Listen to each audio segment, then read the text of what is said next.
Hey guys, today I've already preached this sermon and put it on YouTube and Facebook, but today I'm going to um, do something that I haven't done in a while. Storytime Sunday, where I tell a fictional story, basically, because that's what part of my gifting is. Um, Not only for preaching but telling stories. And this story, I got the idea when I was listening to the LeVar Burton Reads podcast. LeVar Burton was, I remember LeVar Burton from Reading Rainbow. Reading Rainbow was a kid show when I was a kid, and now he has a podcast where he reads stories. And I was like, I was like, I really want to be on the podcast. I think it would be cool. And when I said that, I was downstairs waiting for my delivery of my food on Monday because a family member dropped off my Thanksgiving meal.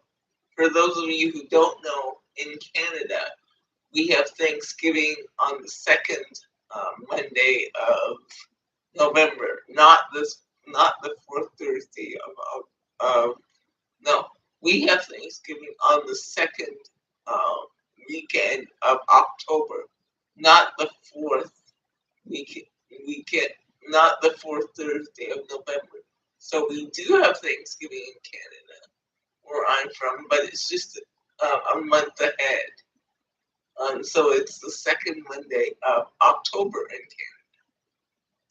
in Ontario. So I was waiting for my dinner, and I saw my super, and my super she has two dogs, and I saw her with her dog walker doing the dog exchange, like exchanging her dog and going home with her dog. And this story, and thinking about LeVar Burton Reads, this story came to me. Now, I don't know if LeVar Burton will see this or whatever. I don't know, but I really have to tell this story. So, this story is called The Dog Walker. And the main character is Paula, Paula Lorenzo. And she is a a CEO of a woman's corporation called called it's just called Women's Corp, and they help women in business and become CEOs. Because her father was a businessman, but at the age of 13, she went to work with her father um, as a school assignment. But she realized that there were hardly any girls in the office except the administrative assistants and a few other people. So from the age of 13, she's like, I'm going to go to business school. I'm going to create a business that will help other women. So she finished elementary school, high school. She took extra business courses, got her extracurriculars going, was very driven, hardly went to dances, hardly did anything like that. Because she was so driven to start this women's corporation that she had in her mind when she was 13. So after high school, uh, she went to college got her business degree, got everything. And in college, she was walking by um, an office building, and she figured out that that office building, it said for lease, and she saved up all her money and said, you know what, I'm going to get that building for my women's corporation. So what what she did is she worked. She took a job. She did waitressing. She did all of that to get the money to buy the office. And at this time, she was 21 or 22, and people were laughing at her. She's like, they're like, you're gonna get money to buy an office. You're only 22. You're barely in college. She's like, I don't care. I'm gonna do this and start this organization to help women in business called Women's Court. And a lot of people laughed at the name, like, you're gonna call a corporation Women's Corporation? He's like, yep, it's Women's Court. And people just rolled their eyes at her. So when she graduated, the day she graduated, she finally had enough money to, with her odd jobs, to put a down payment on the building.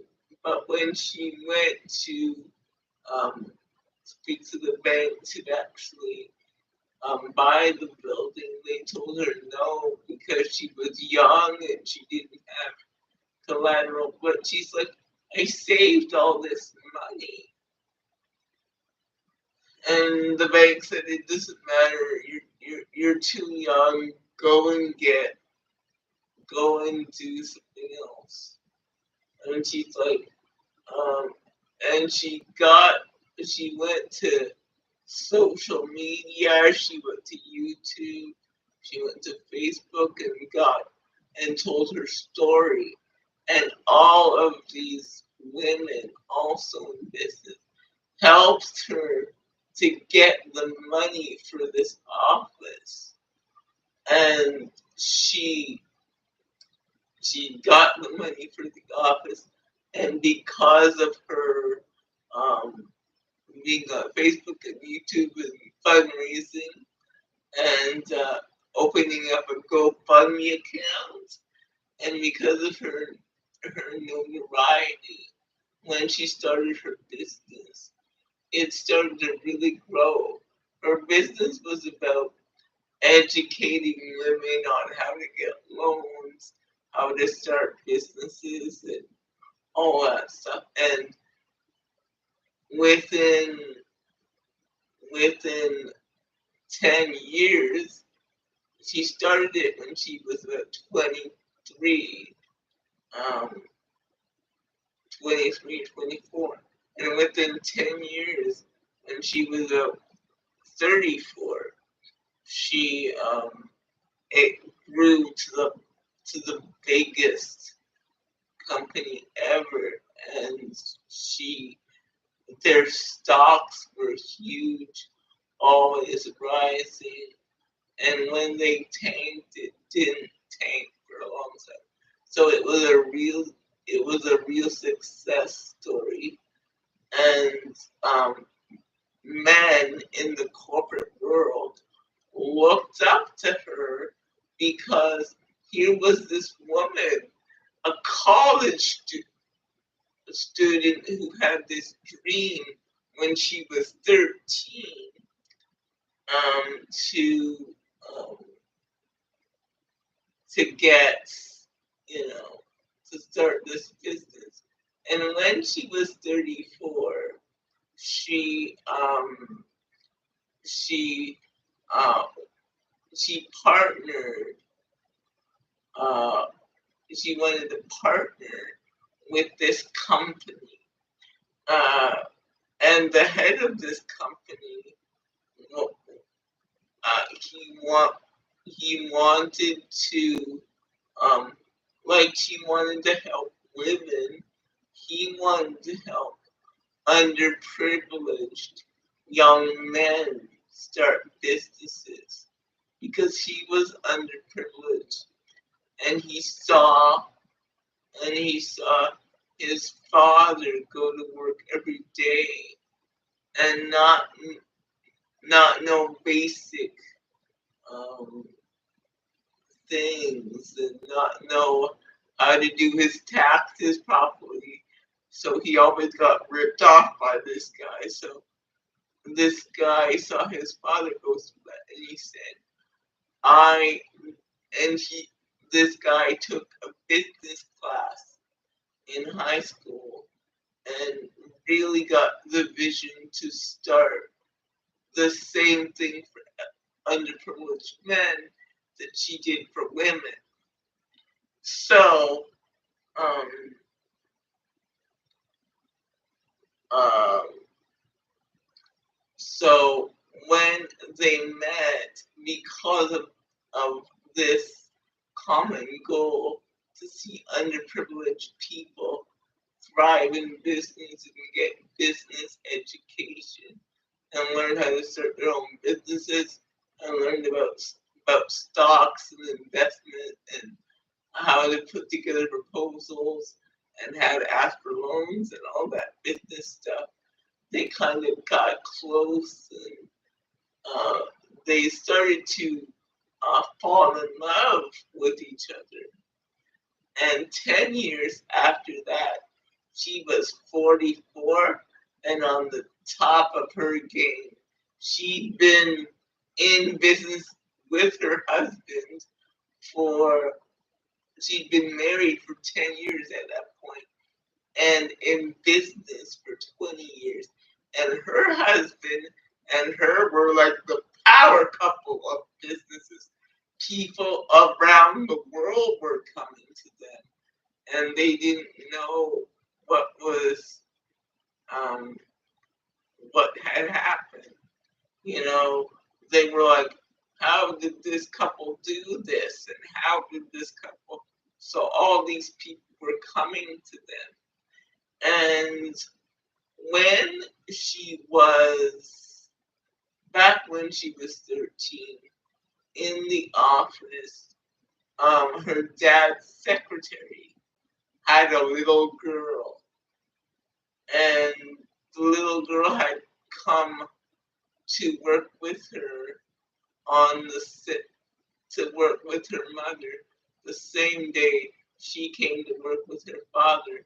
So her and the girls that was um, also 13 hung out together because she was so interested, and the girl was kind of interested too. So they striked up a relationship together, and through the time that she was building her business, and through the time um, she was getting huge in the industry, going to conferences after conferences and conferences after conferences, and helping people and helping women. Her best friend was there offering uh, wisdom and advice, and her the friend was good with money.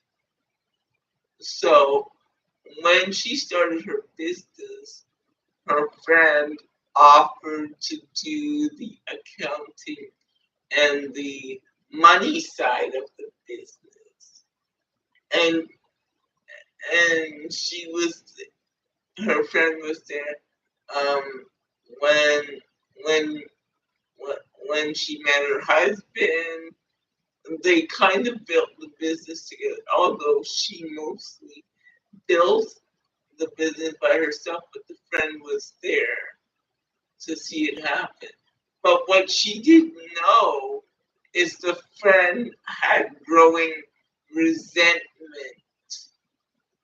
uh, uh, to her because her business was growing, and but um, with uh, the way she saw it was she, the way her friend saw it was that that she sacrificed everything for her, and she didn't get the same notoriety. Because um,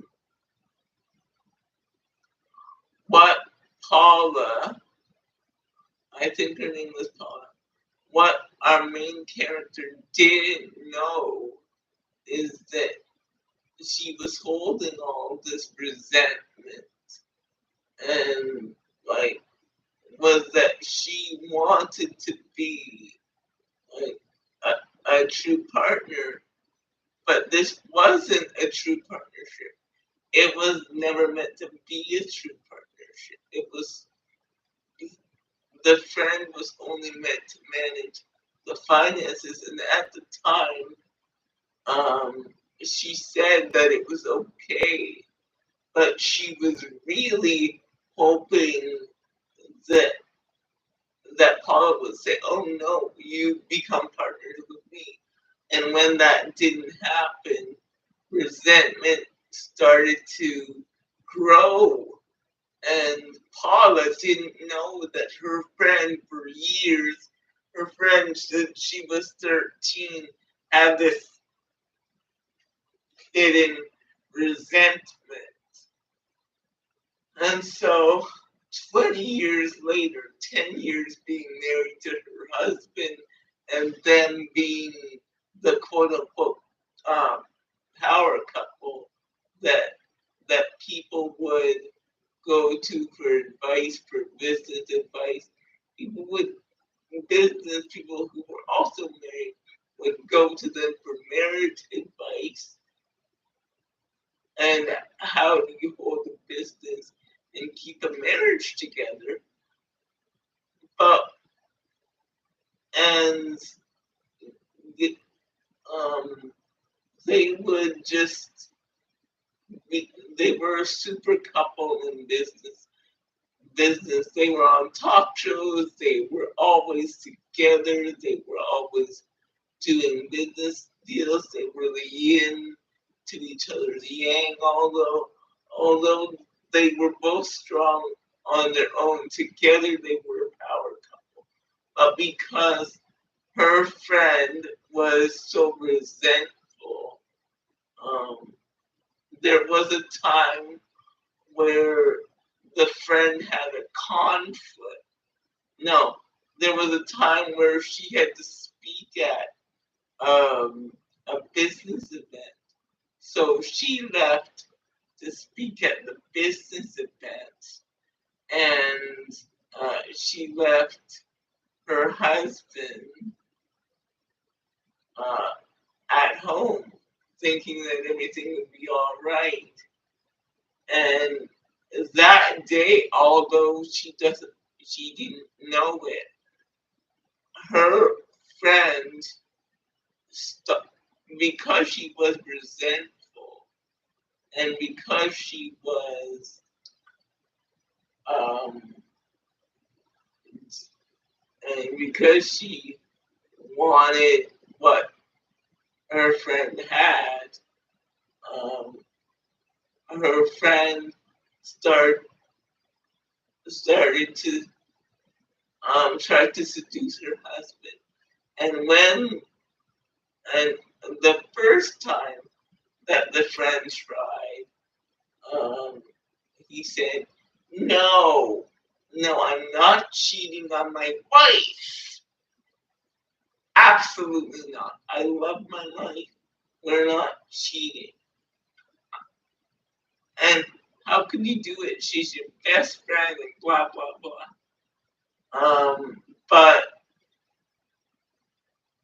um, as she as her as Paula's popularity grew, her her marriage started to kind of fade in the background. They would still outwardly be the power couple, but inwardly things were starting to fall apart in their marriage. And um, and a few more times that the um, girl tried, the husband kept on saying no and no, but she was wearing him down because the the baby, the our Paula, the main character, was spending so much time outside in teaching women how to start their own business, spending so much time with Women's Corp. She was kind of neglecting her marriage, and then he started neglecting their marriage. So he stopped trying. She stopped trying. So one day when she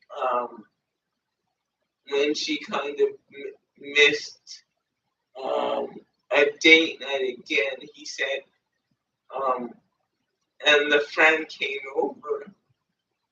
Um, the this time when um, he was seduced, he slept with her. He slept with her friend, or the person that she thought was her friend.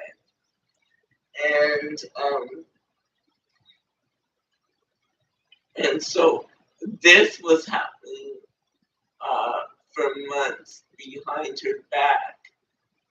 And and what what her friend and her husband decided to do was, the friend said, let's steal the money. Let's steal the money and run our own business. We can do it on our own. We don't need her. And like, because uh, the husband had slowly been getting kind of resentful, like the friend, so they decided to embezzle um like almost all the money, about $4 million from the company. They decided to steal it and then take off together. So basically, um, her her board, because the board they so the friend and the husband left the board a note, and so the the head of the board got their note and got the financials. And the note said, the note gave all the money they were stealing. And they didn't steal it all at once, but a little at a time. They would take it off the top. Every client, everything, they would just take a little bit off the top here and there until it was like $1 million embezzlement. And then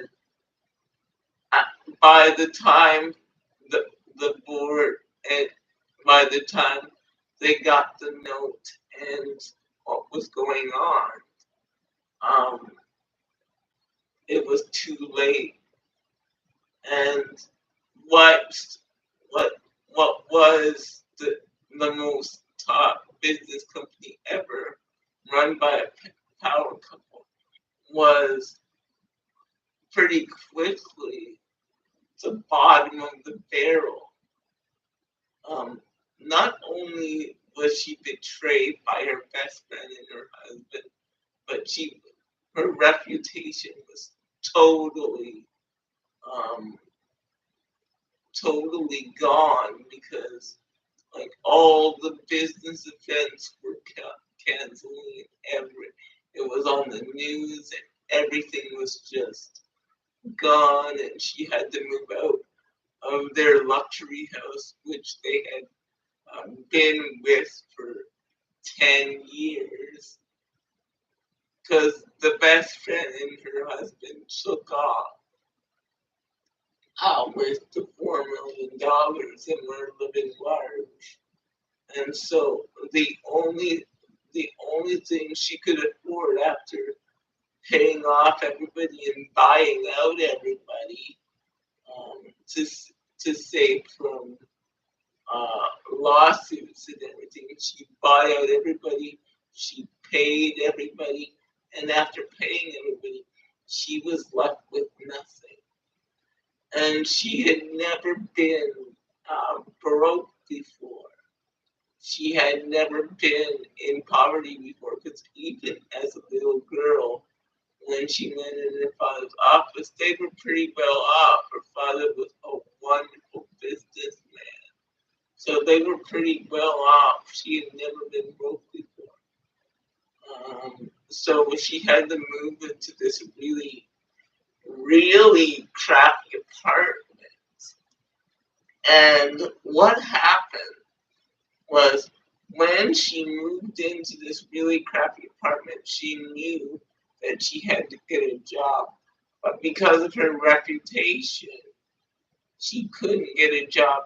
She was either overqualified or underqualified, and people were scared. All those connections she had in business, people were scared to hire her because of her reputation, and clients didn't want to come near her. So all those connections were dismantled. Like, all those connections were gone. So it's like starting from scratch at 45 years old. And one day she saw, she was walking at a building next to hers. She was walking down the street, and she was walking um, a building next by a building next to hers, by the seniors building next to hers. She lived in the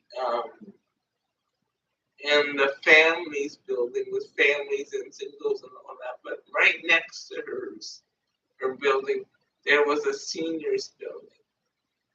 And she saw this elderly gentleman struggling to walk his dog. And the dog ran. The man couldn't hold on to the leash, and she came running toward her and mauled her. And then when she got up, the elderly man said he was barely able to walk with his walker and this dog. And he's like, "I'm sorry, young lady, are you okay?" So they got to talking, and he's like, "It's really hard for me to walk this dog. I don't know how I'm gonna do it. I I need help, but no one's here to help me, and I don't have much money to pay. He's I only have about um, he's like, I only have a limited amount of money." She's like, "That's okay.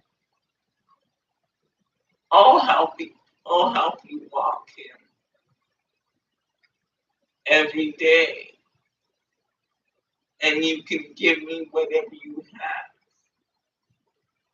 You can give me whatever money you have."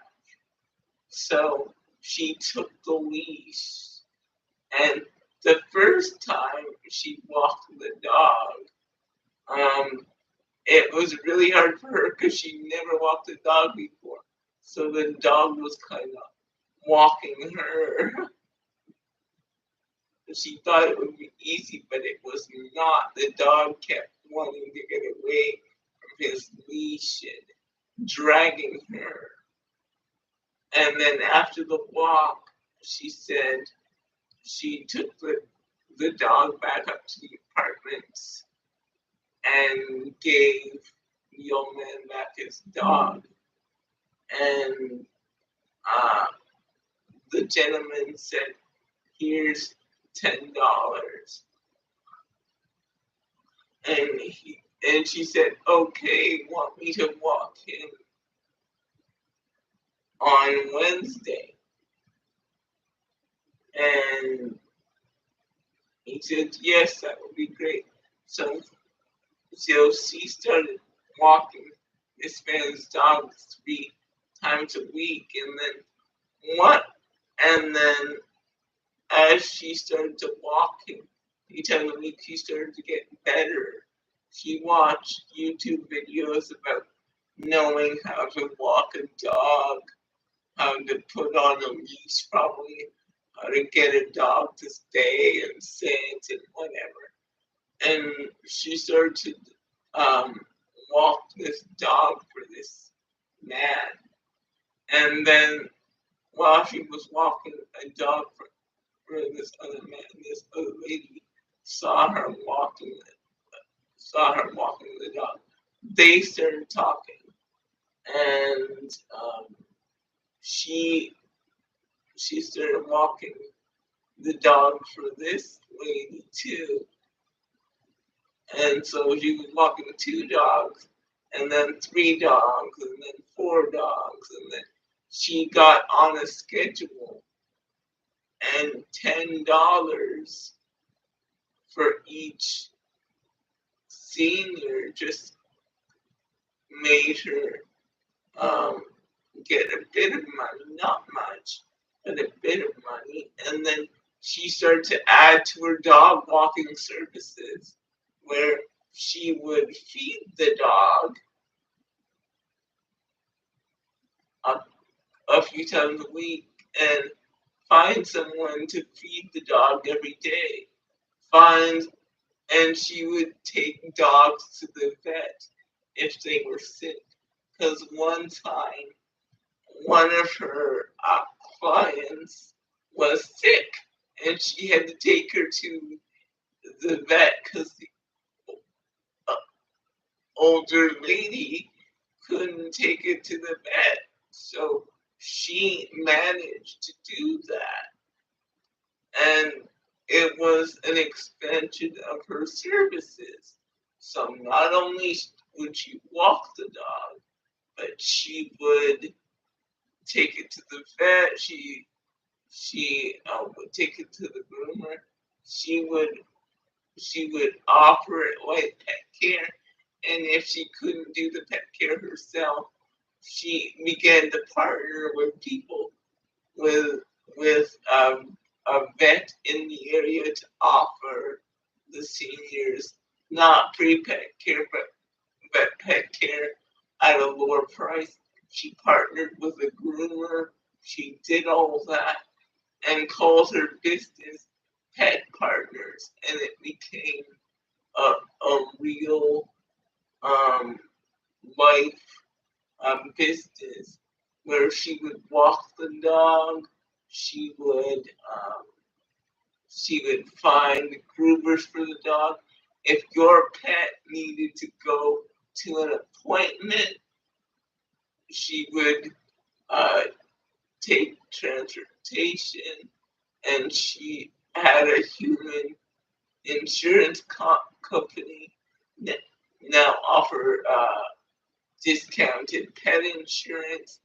And for seniors who wanted a dog and didn't know how to take care of dogs, she started uh, facilitating classes where people would come in once a day to the building and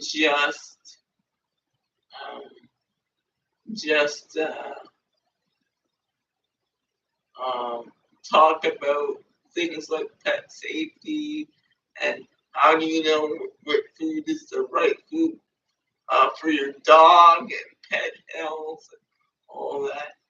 It was called Pet Partners, and she got other people who like pets to actually help her do these things and expanded the business so much.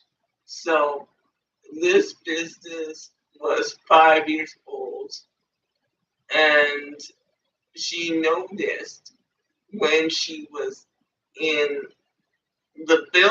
a building uh, picking up a dog, she noticed that the building was falling apart, and she would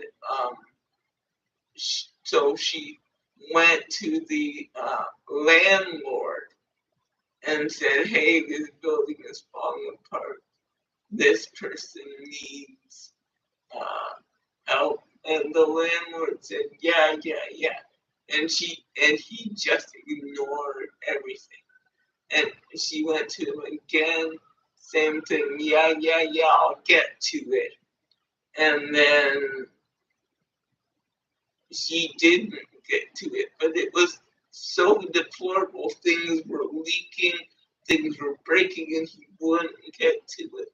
So the the lady got so frustrated because this dear person was living in squalor, and the lady in the super didn't um didn't care.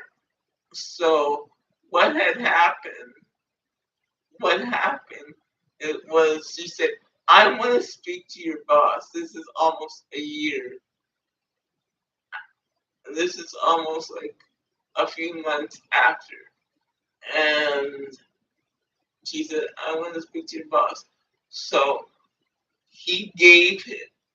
She he gave her the number for the boss, the company that owned the building. And it turned out the company that owned the building was the company of her ex-husband and his new wife, her former best friend. So they owned the building, and and it was not only the client that um, she had come to see and walk, but it was everybody in the building having issues with this building manager.